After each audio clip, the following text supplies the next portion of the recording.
सम्राट अशोक मौर्य की कहानी भारतीय इतिहास की सबसे प्रेरणादायक और परिवर्तनकारी कहानियों में से एक है। ये कहानी सिर्फ एक महान राजा की नहीं, बल्कि एक ऐसे इंसान की है जिसने शक्ति, युद्ध और विजय से ऊपर उठकर शांति, करुणा और धर्म का मार्ग चुना। आइए प्रारंभिक जीवन से शुरू करते हैं। अशोक मौर्य का जन्म लगभग 304 ईसा पूर्व में हुआ था। वे महान सम्राट बिंदुसार के पुत्र और चंद्रगुप्त मौर्य के पौत्र थे। मौर्य साम्राज्य उस समय भारत का सबसे शक्तिशाली और विशाल साम्राज्य था। अशोक बचपन से ही तेज, साहसी और युद्ध कला में निपुण थे, लेकिन उनका स्वभाव थोड़ा कठोर और क्रोधी माना जाता था। कहा जाता है कि वे अपने भाइयों में सबसे अधिक योग्य थे, लेकिन सिंहासन के लिए उन्हें काफी संघर्ष करना पड़ा। अब सिंहासन की प्राप्ति।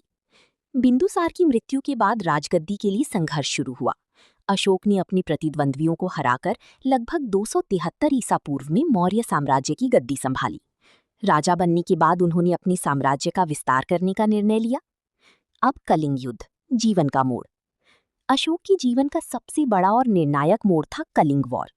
कलिंग, आज का ओडिशा, एक स्वतंत्र और समृद्ध राज्य था। अशोक ने उसे जीतने के लिए विशाल सेना के साथ आक्रमण किया। ये युद्ध बहुत भयानक था। लाखों लोग मारे गए, हजारों घायल हुए और असंख्य परिवार उजड़ गए। जब युद्ध समाप्त हुआ तो अशोक ने युद्धभूमि का निरीक्षण किया। चारों तरफ लाशें, रोते हुए लोग और विनाश का दृश्य देखकर उनका दिल कांप उठा। उसी क्षण उनके भीतर एक गहरा परिवर्तन आया। अब परिवर्तन, चंड अशोक से धर्म अशोक। कलिंग युद्ध के बाद अशोक ने हिंसा और युद्ध से तौबा कर ली। उन्होंने बौद्ध धर्म को अपनाया और शांति, अहिंसा और मानवता का मार्ग चुना। वे अब चंड अशोक या क्रूर अशोक से धर्म अशोक बन गए। उन्होंने गौतम बुद्ध के सिद्धांतों को अपनाया और पूरे साम्राज्य में उनका प्रचार किया। अब धर्म और शासन। अशोक ने अपने शासन में कई महत्वपूर्ण सुधार किए। उन्होंने अहिंसा को बढ़ावा दिया, पशु बलि पर रोक लगाई, लोगों के लिए अस्पताल और सड़कों का निर्माण कराया, पेड़ लगाए और कुएं खुदवाए, न्याय व्यवस्था को मजबूत किया। उन्होंने अपने विचारों को पत्थरों और स्तंभों पर लिखवाया, जिन्हें आज हम अशोक की शिलालेख कहते हैं। अब अशोक की शिलालेख।